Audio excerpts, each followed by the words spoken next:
me daba miedo haberme atrapado precisamente en el personaje, porque cuando te desconectas de él, si tú sigues siendo ese personaje y tal, y sigues conectado con eso, perfecto, pero si te desconectas de él, eso es ir muriendo en vida. A mí me daba pánico eso, y lo fui sintiendo, y lo dejé, me fui dirigiendo hacia otro sitio. No saber volver, ¿no? De repente ir hacia el personaje y de repente decir, hostia, es que a lo mejor... Efectivamente, no saber reconocer que ya está, se acabó, fue la hostia, pero si sientes que se ha acabado, no hay que tener miedo a seguir buscando. Te doy las gracias por este ratito, esta revisión un poco distinta que Número Mágico. Gracias a ti por tu ventanita ahí al mundo, tío, y que haces una buena labor ahí, un contenido por lo menos en el que puedes escuchar. Cosas... Uy, qué necesario escuchar, ¿no? Sí. Y el silencio. Y el silencio, desde luego, vamos. Vamos a quedarnos con eso. Muy bien, compadre. 3 is a magic number. Yes, it is. That's a magic number. Hey, si tienes auriculares a mano, te invito a que los utilices. En Número Mágico se le pone mimo a todo, pero principalmente al sonido.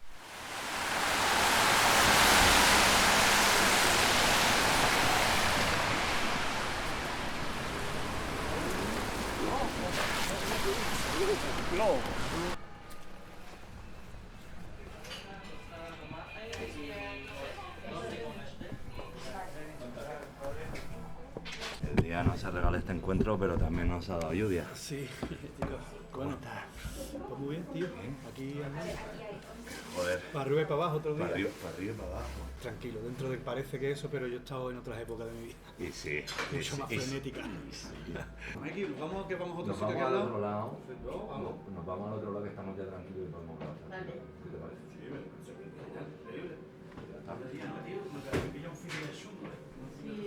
That's a magic number.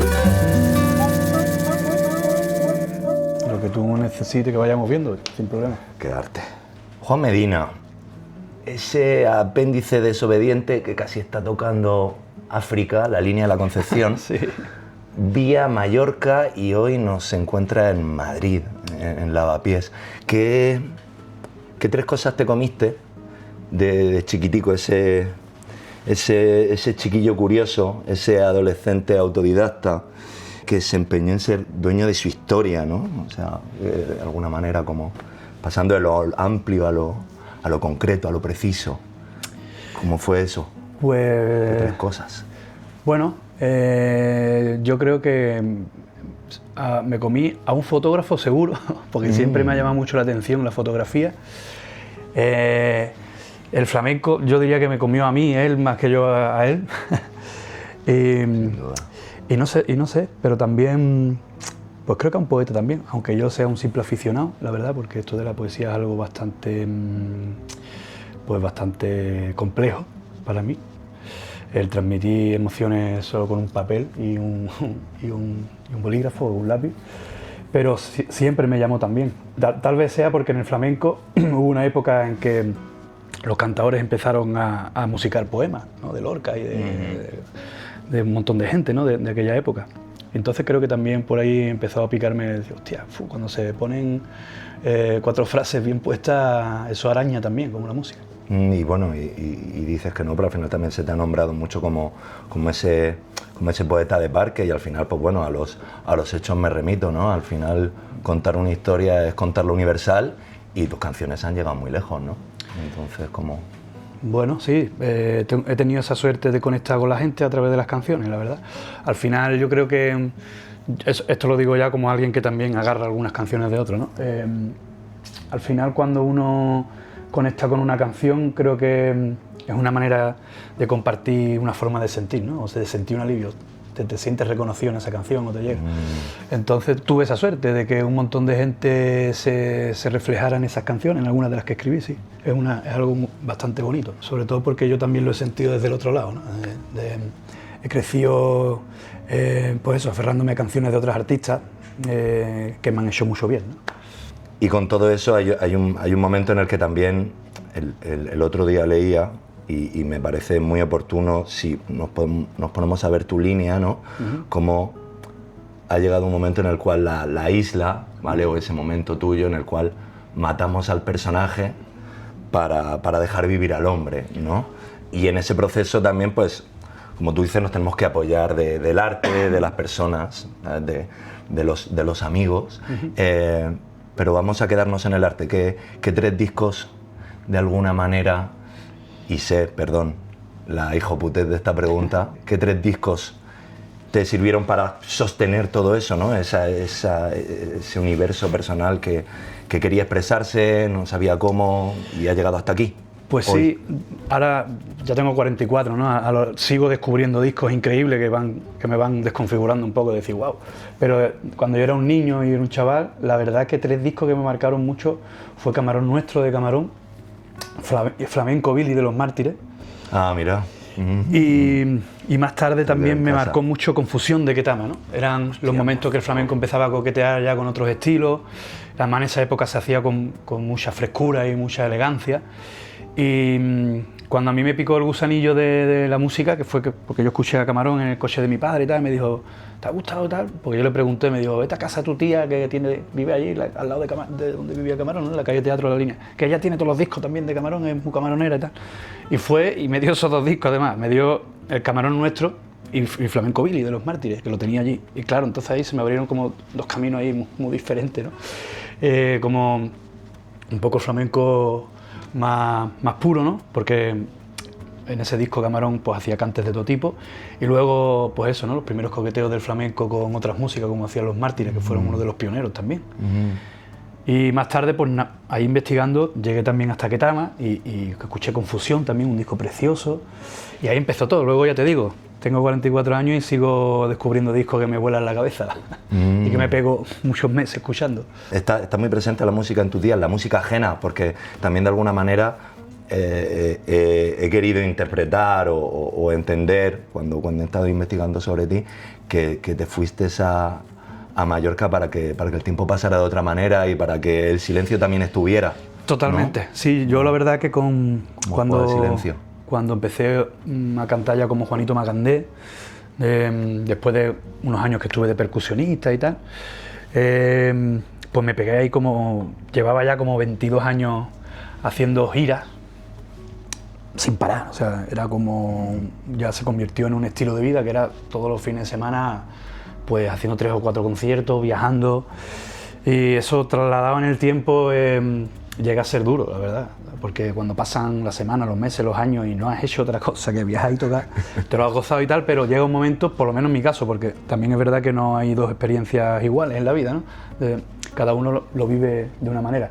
Yo lo viví que llegó un punto que ya no podía más, o sea, necesitaba, además vivía en Madrid en aquella época, me acuerdo, y necesitaba ya naturaleza, paz, dejar de viajar urgentemente, atender un poco mi vida y nada, la vida me pedía mucha naturaleza, tranquilidad y tal, que eso luego me llevó también a la guitarra, de una forma involuntaria, así como que se me cuadró, y claro, tocar la guitarra y estudiar la guitarra es muy compatible con ese tipo de vida, más monástica. Total. Pero no estaba la idea, o sea, inicialmente cuando planteaste irte a la isla, ¿lo planteaste desde Luciérnaga, desde el estudio y no desde la guitarra? No, yo lo planteé, uno, porque necesitaba eso, tranquilidad y naturaleza. También yo llevaba muchos años soñando con montar un estudio en la naturaleza. Había cogido la idea de otros estudios en los que yo había grabado, porque también he grabado percusiones en muchos discos y tal, y eso me llevó a conocer muchos estudios, entre ellos Punta Paloma, que está ahí en Tarifa, de Sacrista. Uno que también conocí precisamente años después grabando con Chico, La Vuelta que da la vida, empecé escuchándolo de chaval y al final acabé currando con él, y él me llevó también a un estudio en San Joan de Villatorrada, ahí a los picos cerca de Manresa, los picos de aquello, también naturaleza, y yo dije, hostia, qué guapo esto de grabar en la naturaleza, porque yo había grabado también discos en el centro de Madrid y tal, pero ahí cambiaba la historia, ¿sabes? Conectaba mucho más con la historia. Entonces, como que se fue convirtiendo en un sueño, porque todos los músicos tenemos el sueño de tener un estudio, pero el mío ya era estudio de naturaleza. Y cuando se me puso a tiro, pues fui a por ello, ¿no? Empecé a buscar, yo estaba en Ibiza viviendo también, después de Madrid, quise montarlo allí, pero al final acabé montándolo allí. Y luego surgió lo de la guitarra, eso fue como algo inesperado. Sí, también me pilló en un momento que cuando dejé Juanito Macandé, un año antes había dejado de beber, de pegarme festivales por ahí, porque yo fui muy terrorista también. ¿Qué me dices? Sí. Que no tienes pinta, Juan. No, pues lo fui, en el buen sentido de la palabra. Y entonces dejé de beber, ya llevo 4 años sin beber y tal, y eso, cuando pasó eso, yo estaba en la montaña, en la Sierra de Mallorca, y además llevaba ya un añito por ahí envenenado con la guitarra. Y sin darme cuenta, pues me agarré a la guitarra. Claro, yo tenía de repente mucho tiempo libre, ya no tenía resaca, no echaba siesta, tenía una energía y la guitarra estaba al lado en ese momento, entonces me agarré fuerte a ella. La guitarra, como no recuerdo muy bien cómo decía, lo dijo también Raúl Rodríguez en estos ratitos, en estos números mágicos. Un verso de Kiko, la guitarra siempre en el sofá, ¿no? Formando parte de la familia. Totalmente, no sé totalmente, cómo era, sí, pero sí. siempre compañera. Sí, se convierte en una gran compañera porque al final pasan las horas, estás buscando ahí en ese laberinto que es el mástil y pasan los días y las horas y, joder, pues al final es que estás ahí mucho tiempo metido y se convierte en una gran compañera, sí. Mallorca, que fue un poco como matar al personaje para dejar vivir al hombre, ¿no? Un poco el... Sí, o sea, sí. No tal, Sí. no ver, ¿no? Yo, pues mira, toda esa época que viví de Juanito Macandé la viví plenamente y la disfruté plenamente también. Lo que pasa es que luego pues fui evolucionando. No me veía, ya te digo, que esto no es aplicable a todas las vidas ni a todas las carreras, porque creo que cada experiencia es única. Pero en mi caso, pues de repente no me veía con 50 años cantando las canciones que escribí con 30, y me fui desconectando de las canciones, aunque sigo componiendo a día de hoy, o más que desconectando, me fui dando cuenta que no tenía más nada que decir en esos momentos, ¿sabes? Todos estos años frenéticos que yo viví, pues claro, estaba viviendo experiencias muy potentes, cambiaba de ciudad, de pareja, de amigos, de bares, viajaba mucho, entonces todo eso al final nacían canciones de todo eso. Pero cuando ya se empezó a volver una rutina y tal, pues me fui desconectando de eso y también por otro lado tenía otras inquietudes y tal, y nada, al final pues el camino siguió su curso natural. Volvemos al silencio. Sí. Claro. Sí. Interesante. Y es que a mí me daba miedo haberme atrapado precisamente en el personaje, porque cuando te desconectas de él, si tú sigues siendo ese personaje y tal, y sigues conectado con eso, perfecto, pero si te desconectas de él y te quedas ahí por el mero hecho de que ya te has acomodado, tienes una situación cómoda, vas a los festivales, te ponen una hora, te pagan bien, pero realmente estás desconectado, eso es ir muriendo en vida. A mí me daba pánico eso y lo fui sintiendo y lo dejé, me fui dirigiendo hacia otro sitio. No saber volver, ¿no? De repente ir hacia el personaje y de repente decir, hostia, es que a lo mejor... Efectivamente, no saber reconocer que ya está, se acabó, fue la hostia, pero si sientes que se ha acabado, no hay que tener miedo a seguir buscando. Qué bonito, qué arte. Oye, y ahora que hemos vuelto un poco a casa, que Juan está en casa, sí. ¿Cómo, de alguna manera, cómo miramos al futuro? Hemos intentado hacer un poquito una revisión de cómo estamos aquí y ahora, de quiénes somos, pero vamos a intentar ver qué es lo que ocurre delante de nuestros ojos, o sea, cómo ves el mundo y qué 3 cosas, volviendo a esa magia del 3, qué 3 cosas le generan esperanza a Juan Medina, ahora, en este momento tan raro, tan cabrón. Sí, estamos viendo un momento rarísimo. El arte al final nos salva, ¿no? Pero desde luego, yo... ¿en tu caso qué es? A mí 3 cosas, pues... descubrir a gente joven con un compromiso en la música, ¿no? Por ejemplo. Ahora que también yo me pongo en el lugar de los jóvenes y con cómo ha cambiado tanto la forma de relacionarse con la música y con la industria y tal, de repente ves a chavales tocando que te cagas y dices tú, qué alegría, sigue habiendo, eso te da esperanza, ¿no? Sigue habiendo gente que se compromete con algo de verdad y profundiza de verdad y se lo toma en serio, ¿no? Y, la fotografía también me da mucha esperanza, ¿sabes? Ver gente que se dedica a observar y a encontrar la belleza en momentos cotidianos, como la fotografía, ¿no? Eso también me da mucha esperanza. Y ¿qué más me puede dar esperanza? Pues no lo sé, porque no lo sé, la verdad. No sé qué más me puede dar esperanza. Pocas cosas, porque como tú bien dices, están los tiempos un poco desesperanzadores, ¿no? Pero bueno. Mucho personaje. Hay muchos personajes por ahí. Sí, no sé, todo tan raro ahí, no se atreve. Yo no me atrevo ni a opinar ya, porque hay tanto. Es como un deporte nacional ahora, o internacional, opinar todo el rato de todo. Sí, más nosotros. Y desde un sitio y desde la ignorancia muchas veces, con que yo prefiero estar más bien calladito y observar más que opinar, ¿no? Entonces, pues no sé, una tercera cosa que me dé esperanza. Los potajes de lentejas también, me da Ole, lentejas. ole, Eso me da ole. esperanza. Yo me levanto un día como hoy lluvioso y me como un potaje de lentejas y me dan ganas de vivir. Ole, ole. El amor en los fuegos. Sí, sí, El amor señor. en los fuegos. Sí, señor. Las cosas hechas a fuego lento. Ole, pues a fuego lento y además en Pajaritos Mojados, en el barrio de Lavapiés, que Sí, nos ha dejado los chiquitos, nos han dejado un huequito aquí. Mira, para aquí estar. se ve mucho amor también en este sitio. Se ve que han hecho las cosas con amor. Esto también te da esperanza, ¿no? Cuando tú ves a alguien que hace todo a mano. Pues desde aquí yo te doy las gracias por este ratito, esta revisión un poco distinta que Número Gracias Mágico. a ti por tu ventanita ahí al mundo, tío, y que haces una buena labor ahí, un contenido por lo menos en el que puedes escuchar. Cosas... Uy, qué necesario escuchar, ¿no? Sí. Y el silencio. Y el silencio, desde luego, vamos. Vamos a quedarnos con eso. Muy bien, Silencio. compadre. Gracias, guapo. Nada, a ti.